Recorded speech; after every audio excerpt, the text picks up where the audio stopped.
not the violence that sets men apart. It is the distance that he is prepared to go.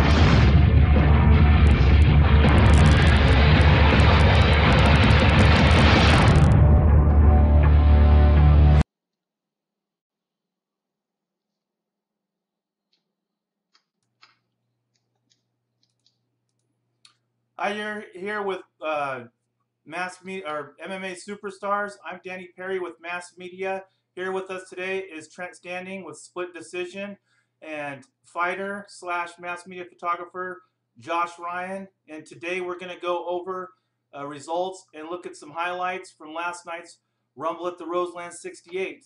Thank you all for joining us, and let's go ahead and kick this thing off. Trent, what did you think of the night last night? Fantastic night, great fights. As you know, I was all hyped up for the main event. It did not disappoint. Maybe a little bit controversial. We'll talk about that here in a little while. But Christmas came early for me there at the Roseland last night, and I'm a pretty happy camper today. Josh, what did you think of the night last night? What was your take on everything? Sitting cage side, being able to take photographers, you got a bird's eye view. Oh man, there was a lot of good fights. I really enjoyed the card. The main event, like Trent said, was outstanding, even though quite controversial. But all in all, it was a really good fight and a good night of fights. That's awesome.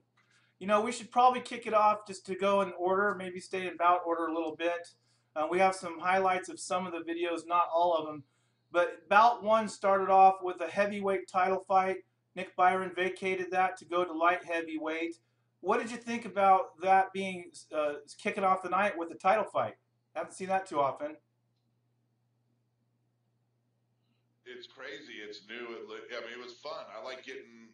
It was a good way to start the card off with a bang, so to speak, with two heavyweights that went out there, stood toe to toe, and slugged it out. And that's what they did for 2 rounds.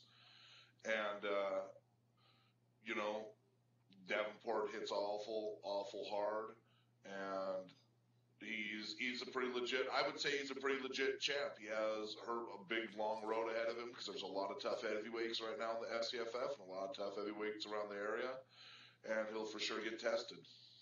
Let's take a look at the clip and then we come back and talk about it. One moment.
You know, it looked like from that highlight clip, it just really looked like, you know, McDonald was trying the rope-a-dope, and it never came through. He was waiting for Davenport to gas. Davenport just never ran out of gas.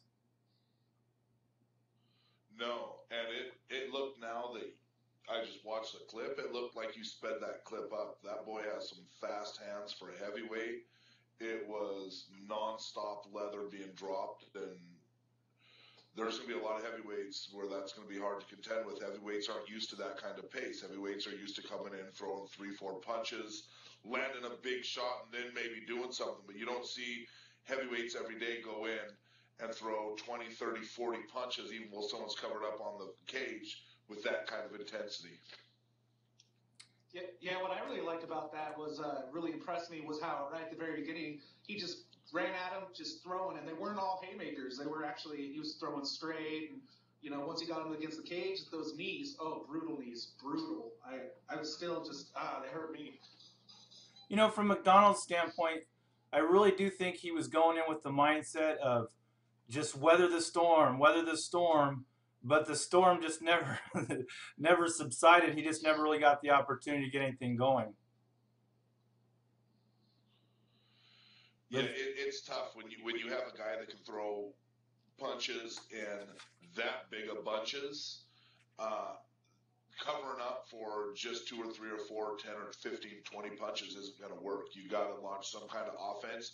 Every once in a while, we'd see a bright spot from McDonald. He'd pop out. He would land a hard hook. He had a left hook that was landing very well for him. It would just bounce right off Davenport's head. It wouldn't phase him, wouldn't wobble him, nothing. I mean, he was pretty resolute on putting him on the fence and beating him up. And if he had to take shots to put him there, he took the shots without any problem and just kept going to work. It was an absolute relentless attack, and he was very effective in it. Who do you I think? don't even think he got a mark on his face. Yeah, he looked. He took some pretty hard shots from McDonald. He looked. Yeah, but he didn't. He barely looked like he was even on fire. Who do you think Davenport might potentially face next to defend his belt against? Any ideas? I think it's very possible he could be facing Paul Sims. Paul Sims, split decision, 205 champion, Physicus 205-pound champion, but he walks around 220, 225, 230, outside of that, and he can very easily, Davenport came into this at 239. That if that fight goes together, it'll be a very good fight. They're both built about the same. Davenport's 5'10". I think Sims is right around 5'10". That'll be a nice little slugfest, and on paper they're matched pretty freaking well. Well, that might be pretty interesting. Well, let's move it on to bout 2. Bout 2, we saw John Gonzalez of Animal House fighting Hiroyuki Tetsuka, I hope I'm saying that correct, from Japan, fighting out of LA Boxing. What was your take on those two guys? That was a great fight. They both came out kicking to each other's head for the first, 30 seconds warming up. And the difference is, Gonzalez just started putting together combos. He started coming in, using his hands a little bit more. I can't remember what the exact combination was, but if I remember right, he went to the body with the left hand and came up high with a head kick. He mixed up his hands a little bit better and popped through with a kick, and that was it for Tetsuka. Yeah, that was a gnarly head kick. I was sitting right in front of where they were, where the head kick landed. They were like literally, 3 inches away from me. And it sounded like someone took a baseball bat and broke it in half. I mean, it was like sickening. It was an awesome fight. Both guys' kicks were landing with intent. They weren't going out there just to, mess around. They were trying to hurt each other. I saw Tetsuka came in. He looked to be very confident. He came in. I thought he was mixing it up, and I thought he was controlling the fight up until the kick that Gonzalez landed that ended it. Although it was pretty close, Tetsuka, he looked to be very confident. He looked to be in control. He looked to be in great shape. And John Gonzalez ended all of that with one kick to the head. Yeah, he was definitely the aggressor. He was the one coming forward for the most part. And honestly, this fight really surprised me. Animal House thus far has shown great jiu-jitsu. They've shown good stand-up. But this is kind of like the breaking point where I go, hey, not only is Animal House a legit gym that has great ground game and good stand-up, but this guy Gonzalez now shows that they just don't have good stand-up. They're starting to pop out guys that have great stand-up. Another guy out of Animal House that has great stand-up is Scot Titan. There's a whole slew of guys now that fall into that category where they're elite strikers out of KO Fitness. And KO Fitness isn't just ground, where you think of the ground jiu-jitsu school because of Enoch, who, everyone knows is phenomenal on the ground. they're pumping out phenomenal stand-up guys too, and it's nice to see. That's awesome. Josh, what do you think? Yeah, I agree heavily with what Trent says. Everything that I've seen come out of Animal House, they're all savages. And, you know, I know Enid personally, and when he goes to train somebody, he's basically, you know, putting all his heart into it. And as you can see, it's paying off. Yeah, his guys, I think their record is something crazy. You know, going on to, we should probably move through before we run out of time, to bout 3, Joey Dury versus Kenji X. Joey Dury out of Valhalla and Kenji fighting for Team Quest. Josh, why don't you lead us off on this one? What was your take on this bout? It just looked like Kenji couldn't put anything together. Last time that I saw him fight, he had a lot more spunk in him, like he had a lot more fire and was able to pull the trigger. It just seemed for some reason he just couldn't pull the trigger on this one, you know. And props to Joey Dury. I'd say it was a pretty good fight. Yeah, Trent, what'd you think? Same thing. Last time I saw Kenji fight, when I saw this fight on paper, you know, because Joey's fought over in split decision. He's also had an amateur boxing match that he won. And when I saw this on paper, my first instinct was, uh-oh, Joey could be in trouble. I saw Kenji fight last Roseland, and he looked damn good. He came into this fight, and like Josh said, he couldn't put anything together. He wasn't throwing in combinations. He was throwing that big jumping jab, and he would jump through with that jab, and he was landing some of the time, but it would leave him totally overextended and not be able to follow up with his main hand. And Joey just did work on him, and Joey worked harder. He shot his takedowns, and even though most of the takedowns failed, it still showed the judges that he was working harder and trying to do something. Good little win for Joey. Joey now is 3-0 and climbing up the ranks, so good for him. Yeah, congratulations, Joey. Hey, really quick, just want to let some of our viewers know, for some reason we're having a little bit of intermittent problem with the internet connection. Not really sure what's going on there. We'll try to see if we can get that resolved. But in the meantime, bout 5 takes us to another heavyweight bout between big man Jimmy Janette, who originally from Eugene, Oregon, is now residing in Reno, Nevada. He was scheduled to face Alex Zepeda, and Alex Zepeda, due to health reasons, was not able to make the show, and Tyree Fortune from Alive MMA stepped up on short notice. Trent, tell us a little bit about these guys and how you thought the fight went. Cool. I think you skipped over about 4, but yeah, let's talk about this one first.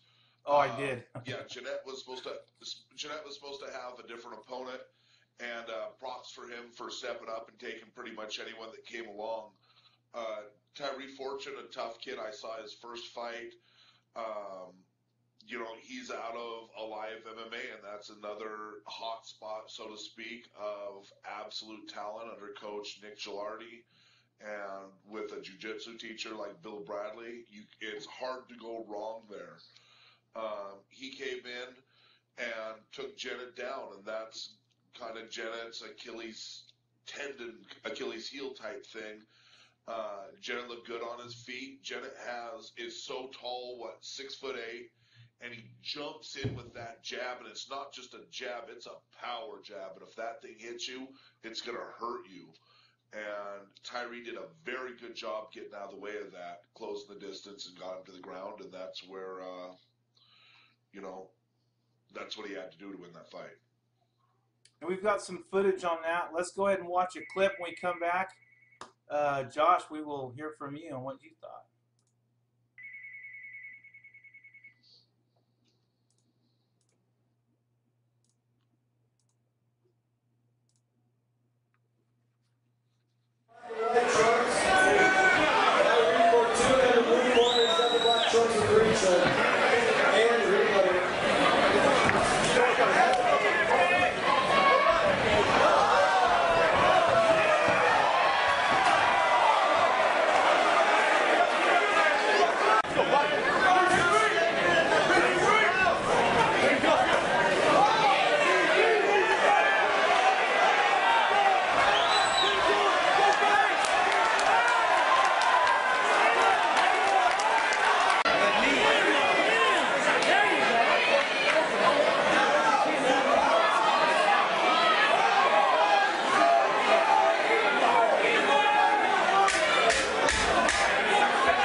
Tyree did a really good job of sticking to the game plan, and that's one of the things I like about live MMA is every one of their fighters goes in there with a game plan and they stick to it. And obviously for Tyree it worked. And it's just like what Trent was saying.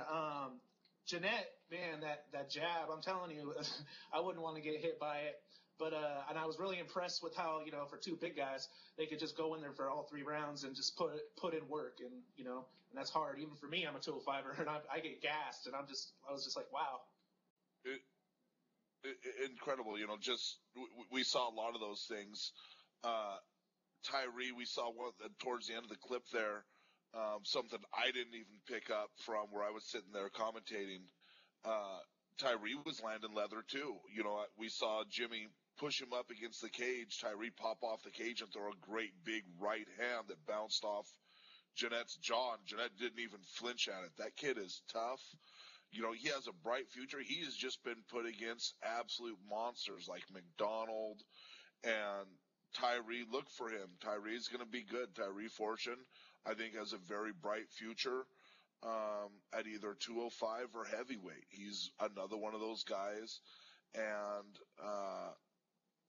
tough. I mean, Janet's tough. It was a good win for Fortune and a great fight. It came down judges' scorecards, split decision, and it's just one of those great fights that was fun to watch.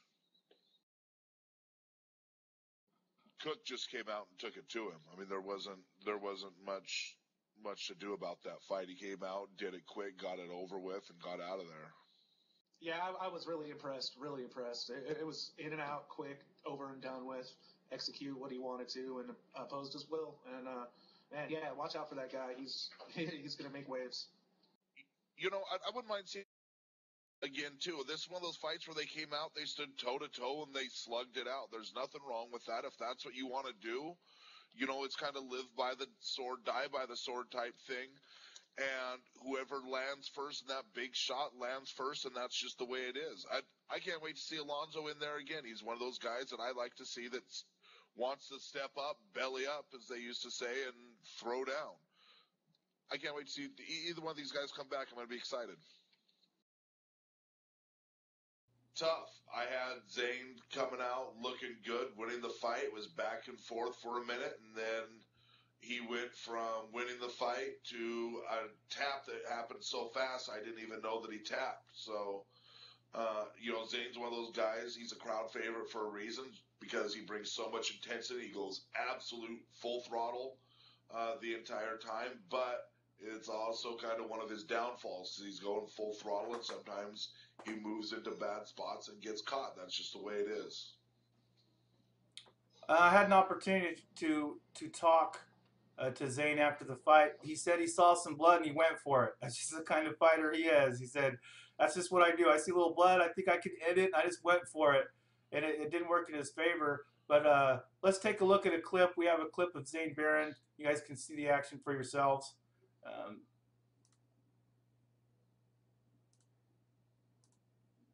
Here we go.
Yeah, there's the fight footage there.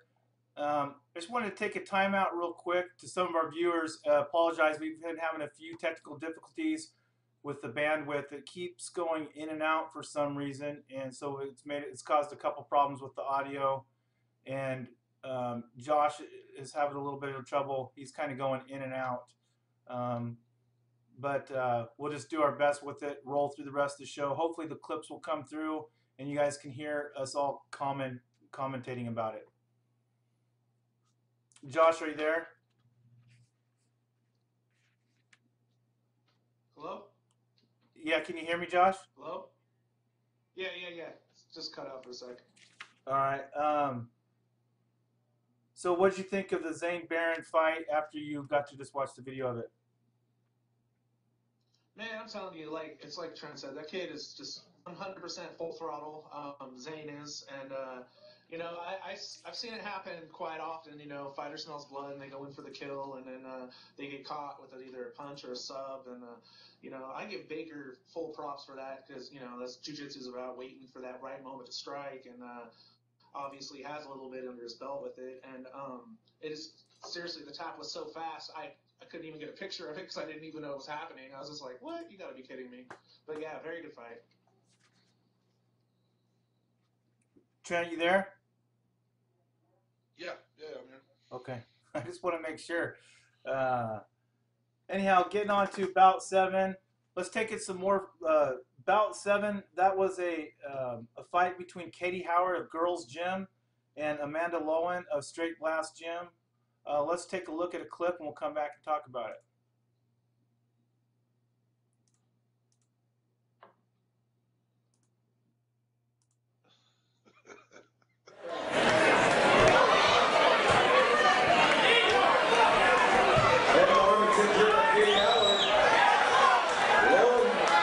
Brings her down to the mat, though, and is in.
Yeah, that was a tough fight. Lots of jits in that fight, and Amanda Loen just looked to me to be just a little bit more powerful and seemed to overpower Katie Howard just a little bit. Trent, what did you think? You know, too little, too late from Katie Howard. She's a tough girl, but same thing happened. Rinse and repeat all 3 rounds except for the last 30 seconds in the last round where Katie got on top and started landing leather. This is a message to all the mixed martial arts fighters out there. If you have a fighter that is dominating you, it's your job to figure out a way to make that not happen. It's not their job to go out there and be exciting. This isn't the professionals. They're not getting paid by the UFC. They're not going to get cut by the UFC if they go out and fall asleep on you. This is the amateur ranks. You got to figure out a way to solve the puzzle of them coming out and taking you down and camping you on top of you. You got to do it. You can't sit there underneath someone for 3 rounds and expect to win the fight. If that's happening, you might as well throw in the towel early, avoid punishment, and go back to the practice room and practice escapes from the bottom, or how to roll over turtle and do a fancy jiu-jitsu roll. And it just didn't happen. Katie Howard, too little, too late. When she got on top, she looked good. She landed, some shots against Loen. But Loen was just dominating. She went out. She got the takedowns every time. She got moved to side control. She was stuck in half guard. She was landing leather. Same thing all 3 rounds. Josh, you have a lot of experience in jiu-jitsu. What do you think? Honestly, I thought it was a pretty good grappling match. Both of these girls are savages, honestly. I've actually rolled with Amanda before, and she was tapping me out and my partner's out. I mean, that's all I can say. She's way stronger than she looks. But what I noticed, one key thing was she kept, Katie kept getting her in this maneuver called the lockdown. And I was just really surprised that Amanda couldn't get out of the lockdown, because that's why basically when she tried to get on top, she was stuck in a half guard. Katie would get it, and she had no choice but to try to just sit there and try to wraggle out of it. And most of the crowd doesn't really see that and, or experienced enough to notice that. But all in all, as a jits player, I'd say it was a pretty bold move on Katie's part. And it was, but when she also got on top, just like Trent said, and started throwing that leather, I was just like, okay, that was good, but too bad it didn't happen in the first or the second. So What I saw is a couple times when they started out and they were standing up top, Katie, they would get into each other, and Katie would take her right leg, and I don't know what the name for this is, but she'd wrap her right leg around the back left leg of Amanda and try to trip her down. It looked like she was trying to get top control, but Amanda was always able to shift and wind up falling down on top of Katie and where she had top position. That's because Katie herself wasn't committing to it, actually. I could tell. She had the proper technique of wrapping the leg around, but if she would have committed, there would have been no way for Amanda to stop it. But also, on another hand, Amanda is very experienced with jiu-jitsu, and a lot of it has to do with, it's like judo-orientated on the feet. And so, obviously, if she's going to try to do a judo throw and you're not committing on her, she's going to reverse it and take the upper hand. Yeah, great fight. And Amanda Loen got the unanimous decision. Going into our next bout, we're up to bout 8 now. Shane Patterson out of Washington versus Michael Delgado out of Team Quest. Trent, you want to break down this fight for us, what you remember? Delgado's great. I think Delgado's top 5. Right now at 170 pounds. It's tough to put him away, and he is constantly looking for a finish. He's constantly looking for a sub. I think, honestly, right now I would rank Delgado in the top 3 at 170. I think he's that tough.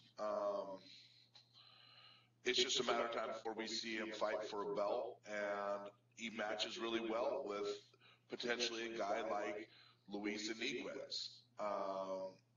If he gets hold of Luis, I think it could be bad news. If it stays up on the feet for him, he'll get punched up, socked up, and drop down to his back, and he'll do work down there. He's tough to put away. He's a tough kid. We've seen him take a beating in almost every one of his fights. He goes out, and he gets beat on for the first 30 seconds to a minute. The person goes down on him. He wraps him up and turns him around and flips him upside down and ends up with the win. He's a tough kid. I'm hopefully looking forward to him getting into some hardware. Yeah, I agree heavily on that. I think he honestly, the first time I saw him fight, I was like, wow, this kid doesn't strike me as a fighter. He just was too calm. He didn't look, he wasn't really amped. Although he did come out with some metal, but I was like, he doesn't even look like that type to have that kind of stuff in him. Well, after seeing the beating he took and then how resilient he was and pulling out that submission, I was instantly a fan. And every single fight I've seen him, including the last one, he just keeps blowing my mind, and he gets better and better every single fight. And it's, you're going to see him at the top very, very soon, like in the top 2. Yeah, I'd like to point out that Shane Patterson, he didn't look like any kind of slouch in there. He came out aggressive. He appeared to be the aggressor. He looked like he was coming out trying to overpower Delgado. And then Delgado was just able to reverse it and and that was the end of the game. He ended the fight in the first round, so we'll look forward to watching him.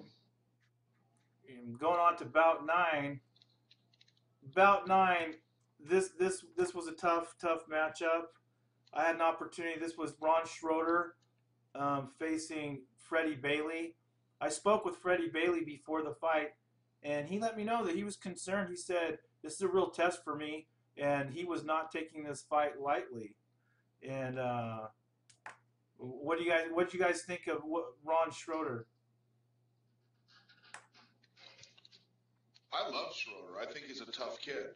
I've enjoyed his fights. He comes out. He likes to bang. He's, one of those guys that, he's much better on his feet than what he is on his back. But, when he's on his feet, he's tough. I like the kid. He can take a punch. He can deliver one back. He's my kind of fighter. Well, I was actually talking to Ron. I was talking to Ron before the fight, and actually down at the rules meetings, and he actually was telling me about this guy's a wrestler, so he hopes that he can sprawl because as he told me that's not a strong suit. And obviously in the fight he got taken down a lot and whatnot, but he put on a good fight, and he always does put on a good fight. So props to Freddie for coming through with that win. well, let's take a look at it, and we'll come back and talk some more about it.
One of the things that impressed me about Ron Schroeder was watching him fight off of his back. I haven't seen anybody in that crab position just throw some wicked leg kicks from that position, and really had to keep Freddie on his toes.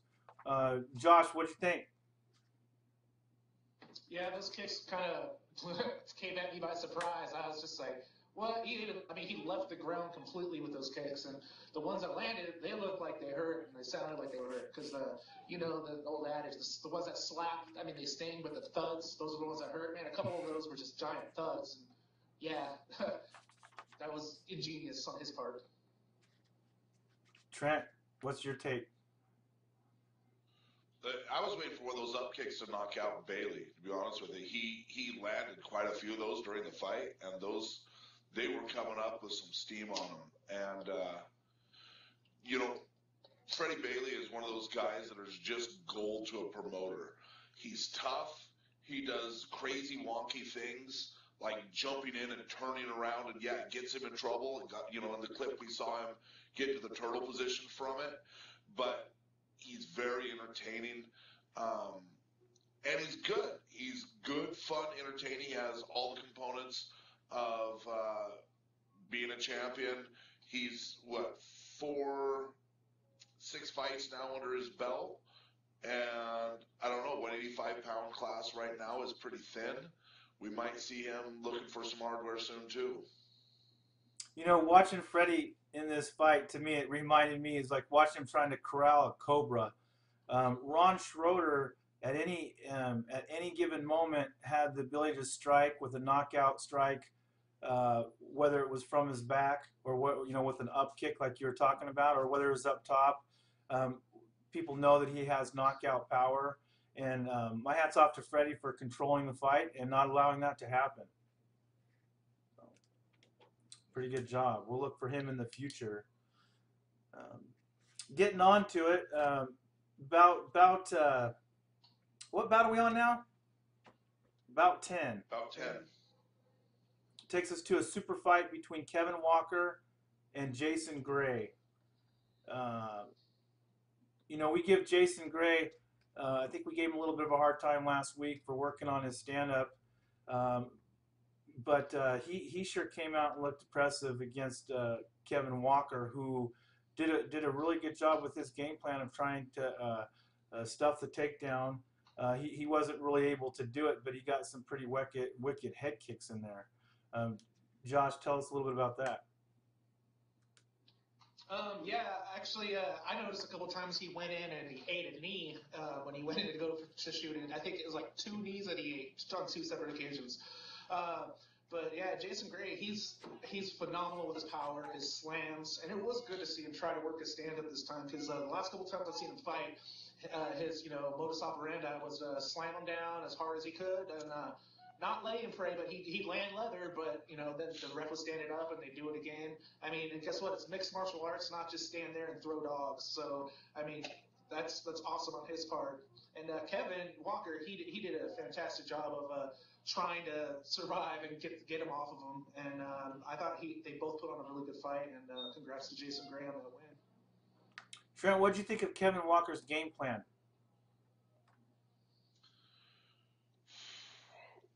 He didn't have an answer for the takedowns, and no one has thus far against Jason Gray. It appeared to me that his strategy was to come out and try and make Jason Gray pay for the takedowns, like Ryan said, with knees, with kicks on the way in. But at the end of the day, he's still going to take you down. It's tough to roll the dice and try and bank on a knee knocking someone out on a shot. You can't go into a fight and base your whole game plan on 2 times when you're on your feet per round trying to land a knee to knock your opponent out. It just doesn't work. Your window of opportunity is a split second, and if those knees don't land, if he doesn't fall down on his back unconscious, you're not going to win the fight. This was only set for a 3 rounds, not a 5 rounds. I think 5 rounds could have given Kevin Walker a little bit bigger window of opportunity to work that game plan.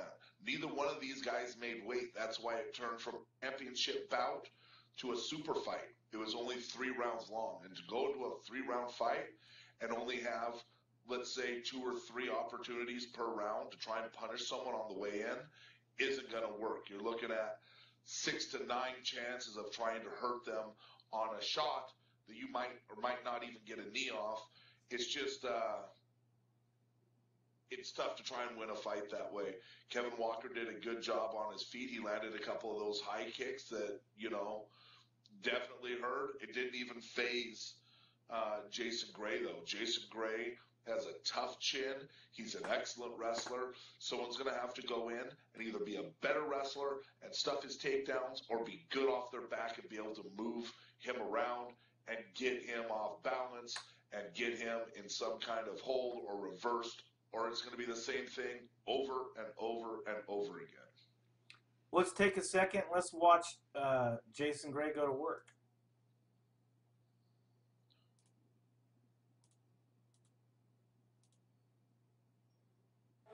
He's not the all black coach.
Jason Gray, tough opponent on the ground. Tell me, what do you think a fight would look like between Jason Gray and Sean Baker? That'd be a pretty fight.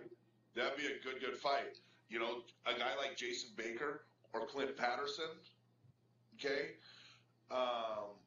Those are the kind of guys that are going to match up against Jason Gray and give him a run for his money. Guys like a miniature version of Delgado, those are the kind of guys that have a good shot of beating Jason Gray. Guys that don't have a good sprawl game, aren't good wrestlers, and aren't good off their back, sorry, pick another fight, because Jason Gray's going to come out and dominate you for 3 rounds or 5 rounds or however long it is, and he's going to do just fine taking you down and punching a hole in your face, and you're not going to have an answer. It's going to be a rough night for you. I agree. Josh, any final words on that fight?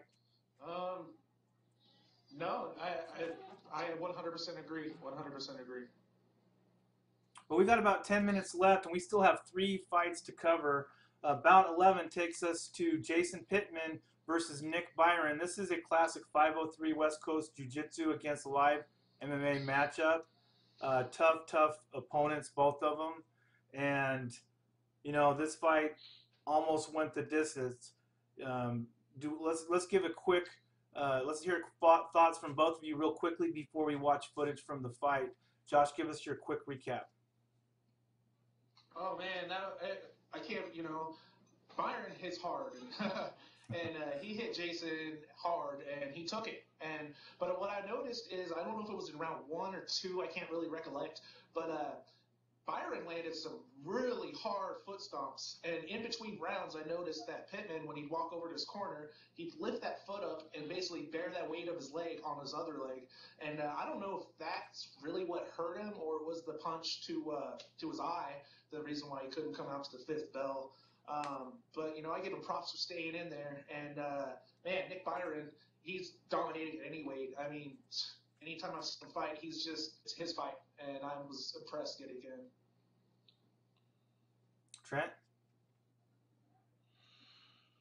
Well, you heard me say last week I was favoring Pitman coming in here. Pitman, like I said, was, I believe, is a master tactician. I thought he was going to have an answer to Byron, and he just didn't. I've never seen Jason Pitman only throw one punch at a time. Nick Byron has such phenomenal movement Pitman did not have an answer to his movement. Pitman would get the one jab in, the long-ranging jab, and by the time he tried to follow up with a right hand, it looked like he was swinging it air the times that Pitman did throw it. He was feet off instead of inches off. Byron's tough to beat. He still is that riddle that no one can answer, no one can close the distance on. It's going to take a guy that's a phenomenal wrestler, a guy like in the old days of the FCFF, a Devin Cole type guy that can take a wrestling shot from halfway across the slammer and land it. That's the type of guy that it's gonna take to beat Nick Byron. His hands right now are probably the best I've ever seen in the FCFF, and I've been around for quite a while. And it's his movement that sets it up. It's his movement, and when he comes in and he throws, he almost always throws in 2 or 3 punch combinations. And it's not that first one that'll land. It's number 2 and number 3 that come behind it that are just thundering punches. I think it was round number 1 or round number 2. I thought he was going to knock Pitman out. Pitman was on wobbly legs, and I thought pretty much that was it. And it almost seemed like Byron backed off him for some reason when he had wobbly legs. I was pulling what little bit of hair I had out because he had Pitman wobbled and almost seemed to enjoy drawing out the fight. Pitman started coming on in round 2 a little bit, didn't win the round, started coming on a little bit more round 3. I thought, cool, there's a little bit of a momentum change up round 4, but round 4 turned pretty ugly for Pitman. He got caught with a good, left hook from Nick Byron, which is one of Nick Byron's trademarks, that fast left hook. Swelled him up, and I talked to Pitman afterwards. He had tracers in his eye, and he couldn't see out of his left eye. His peripheral vision was gone. And in between rounds, he said it was okay to go into the 5th round. The corners exited, and he turned around once the ref asked him if he was ready and told his cornerman, John Heath, that's it. I can't see out of my left eye. I have no more peripheral vision, and that was called. Well, what I took from that, what I saw in this fight was an awful lot of mutual respect by both fighters. They didn't come out super aggressive. There looked to be a lot of strategic thinking going on inside there. And let's take a look at the action and let the viewers see for themselves.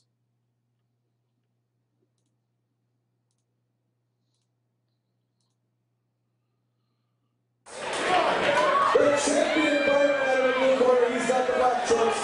Light heavyweight championship on the line.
that fourth round, you could see that left hook come around. It caught Jason pretty good, and Byron, he wound up being more active in the end, I think. But really, the first 3 rounds I thought were pretty darn close. I'd give the edge to Byron throughout most of those rounds, but not by a significant amount. I thought Jason was in this and really nicked most of his damage towards the end of the fourth round. What did you think, Trent?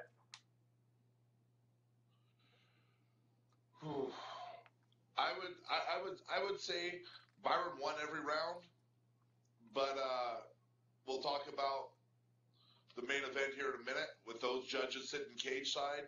I think Pitman should have rode this out and had those judges scored that fight for him.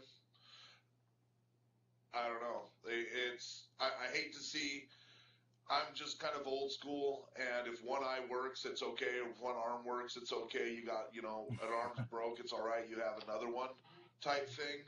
But, I hate to see Pitman quit, but I also, if you can't see with a guy like Nick Byron who's throwing that left hook coming down the pike and that straight right hook that comes right down the middle, it's not going to be a good situation for him. It's going to be more of the same, except for it's now going to be a lot worse. And it was a good decision. I respect it from Pitman saying, hey, I can't see out of my eye, and that's pretty much it. What about you, Josh? What'd you think about it? I see it. Well, same thing. I think, the judges in the long run, if it went all the way, I don't think it would have went to Pitman. But, my thing is, if I can't see out of my eye and it's a scary guy, just like as Trent just said, like as Nick, you're getting hit with both eyes, let alone if you only have one. Oh, man, it's no good. Plus, it's not really worth to damage your eyesight for the rest of your life, I don't think, especially if it's not a pro fight and you're not, making a lot of money and a lot, all that good stuff. So that's what I let it all alone. I think he did the right decision of calling it off. I agree. I think that, Jason Pitman, he's a father. He has a family that he's got to think about. He's got a gym that he has to run and a business that he has to run. So it's very important that he stays healthy. He's out there competing. He's probably, at the latter half of his career. So he's not necessarily fighting to move up, to make the UFC anytime soon. So he's fighting for different reasons. And my hat's off to him. I think he's a tough competitor. And my hat's off to Nick Byron for yet another win. We are getting close to time, but we're just going to have to run late. We still have 2 more bouts to cover, and we're going to go to bout 12 and talk about Julia Jones next, and Kyra Batara out of Animal House. Kyra Batara, very impressive. And for the sake of time, I'm going to run the clip first, and we'll come back and talk about it.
tell you what, there was a lot of action in that fight, and man, Kyra Batara was very impressive. Julia Jones looked very strong. Josh, tell us what you thought of that fight. Oh man, it was a really good fight. Like Kyra or Kyra, I don't know how to say it, but I know that she is phenomenal at jiu-jitsu. Phenomenal. Multi-champion. In fact, champion in Naga, I think Abu Dhabi also. But she actually got her blue belt straight from Eddie Bravo, which I think is really impressive too. But so she's known as a grappler, and but she just did a smoker kickboxing fight down at Animal House, and apparently her stand-up is pretty good. And I would have liked to see her like stick more, but I mean, once it got to the ground, it was all her, you know, she was in her world. She was the shark. And Julia Jones, she actually did pretty good, I thought, and she stayed in there. And I think if it would have been a 5-rounder, it would have been a nice grinder. So.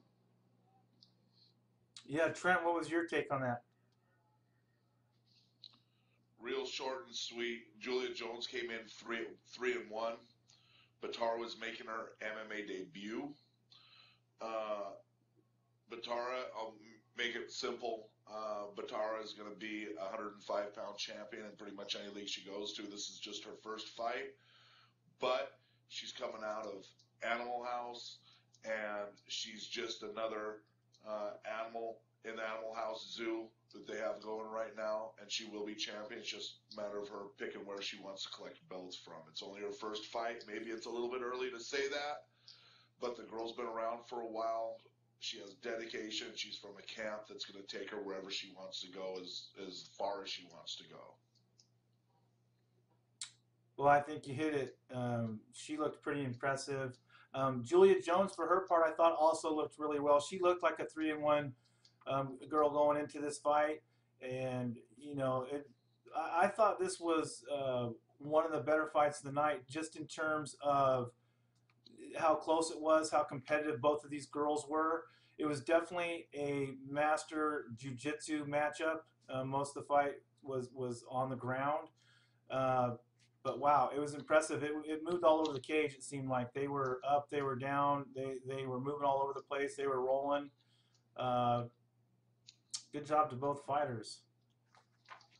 That gonna bring us to our main event. Clint Patterson versus Luis Iniguez. And let's go ahead and roll the clips for this, and then we'll come back, we'll talk about it, and we'll wrap up the show.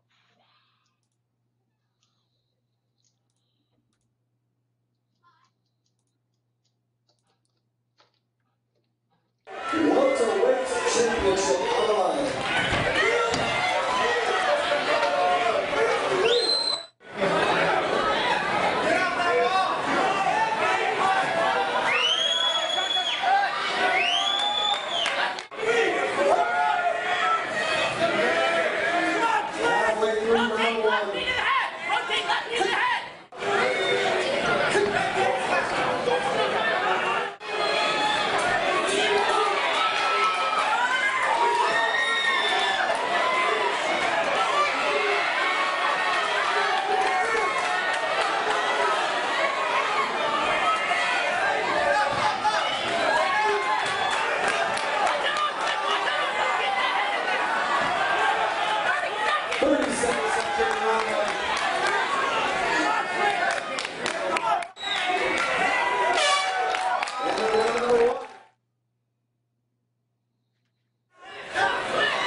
Well, I tell you what, that fight was so close.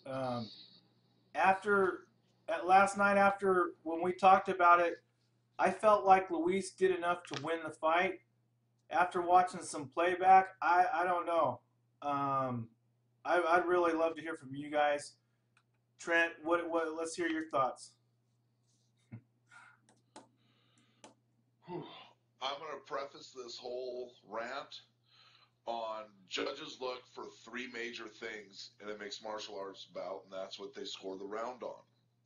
Aggressiveness, attempts to end the fight, control, and damage. Anytime a fight goes the distance, you're at the judge's mercy. You never know if they're going to put 33% of their score on aggressiveness, 33 and 33, or if they're going to go 99 and split a percent. Me, I'm more of a control guy.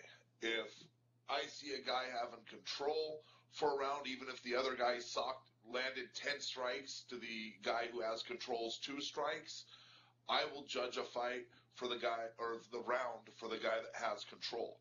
Every judge is different. Now, after saying that, I'll say this. I thought Clint won the fight.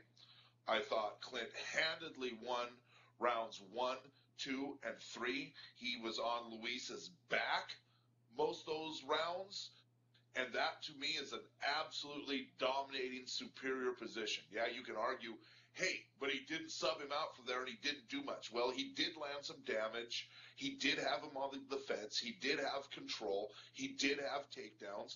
Yeah, he took Luis down, and Luis fought it off and got up. Luis is great at doing that, but he still took him down in the first place.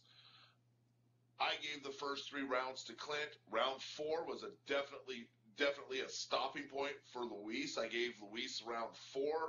Round 5 was awful close. I would maybe tip my hat towards Luis.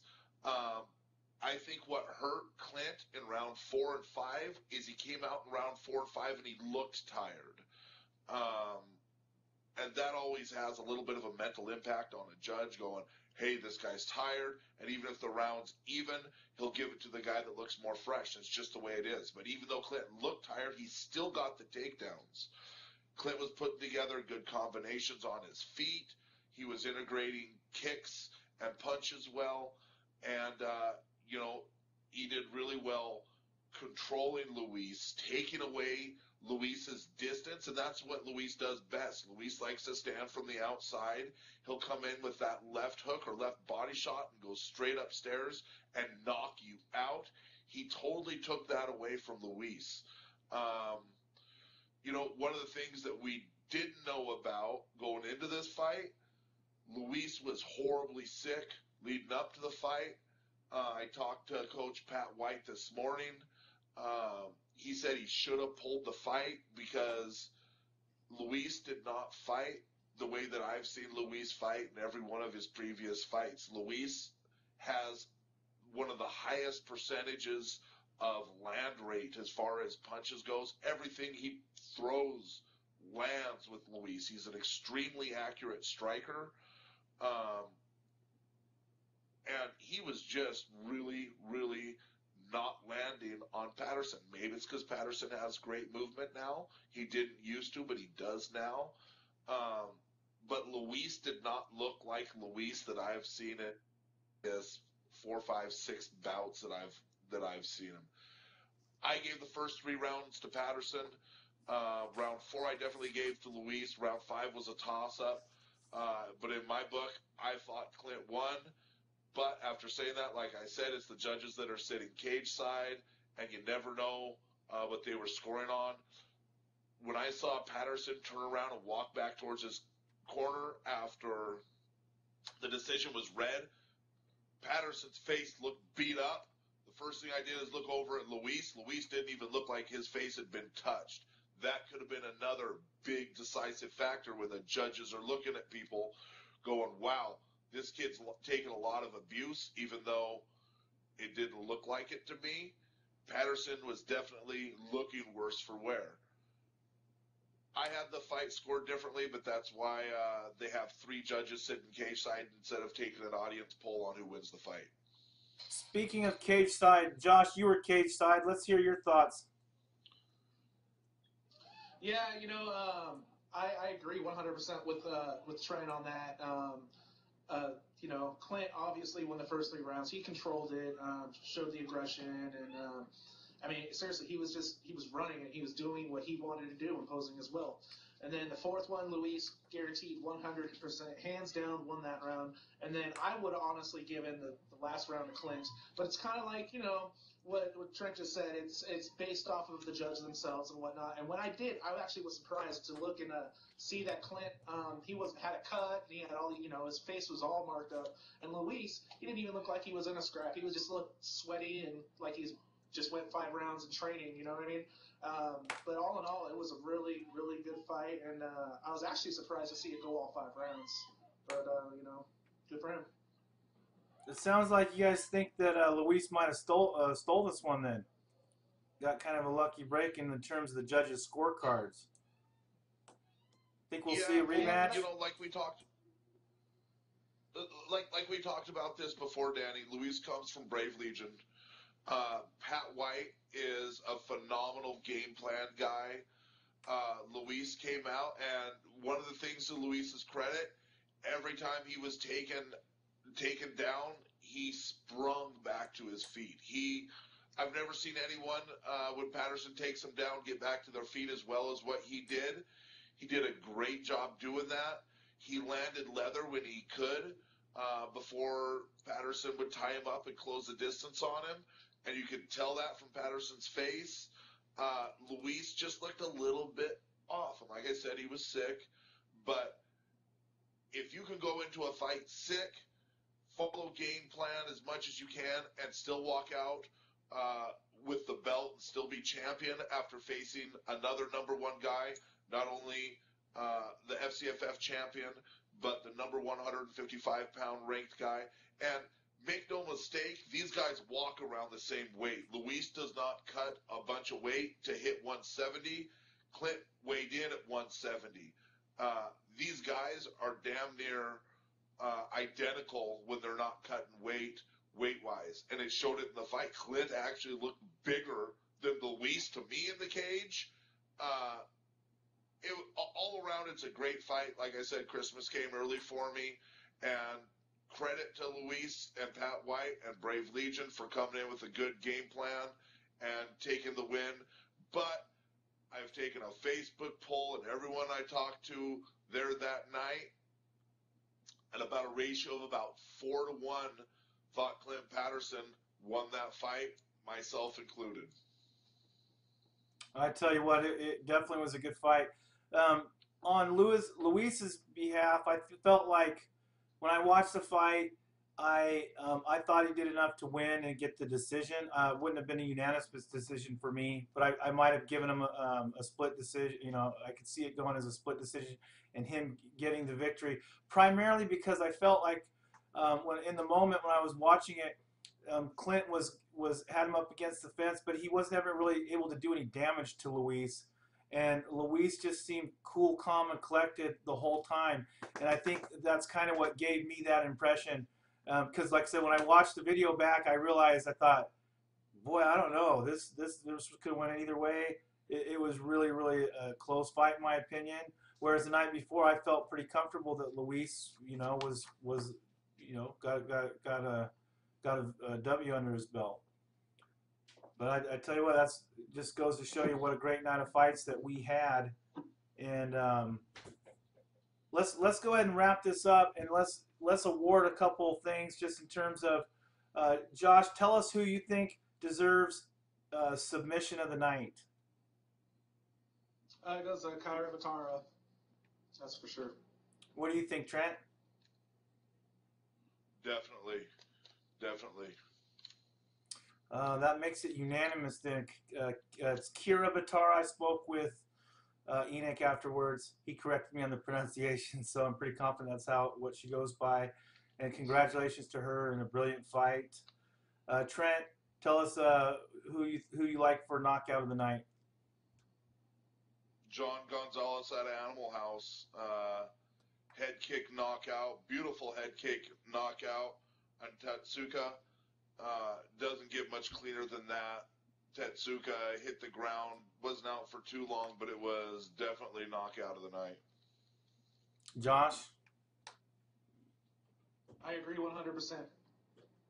Yeah, that unanimous on that one. I only wish we had the footage to show it, and unfortunately we couldn't get that. And what about fight of the night? I feel like, honestly, there was a few fights.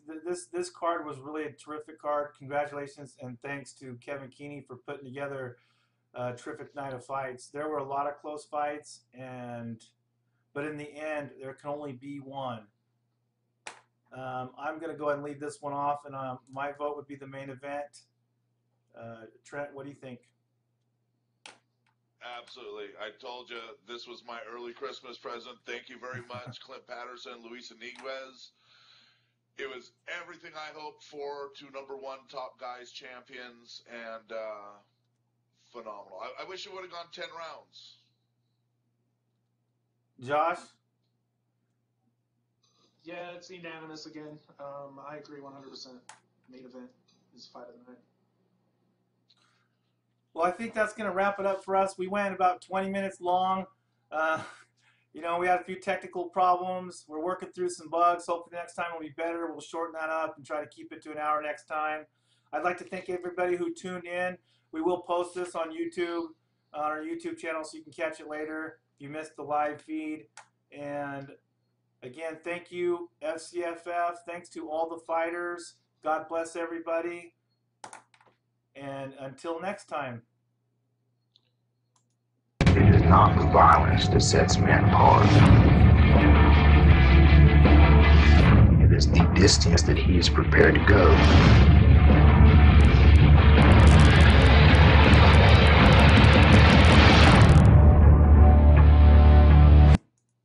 With karate, I'll kick your ass.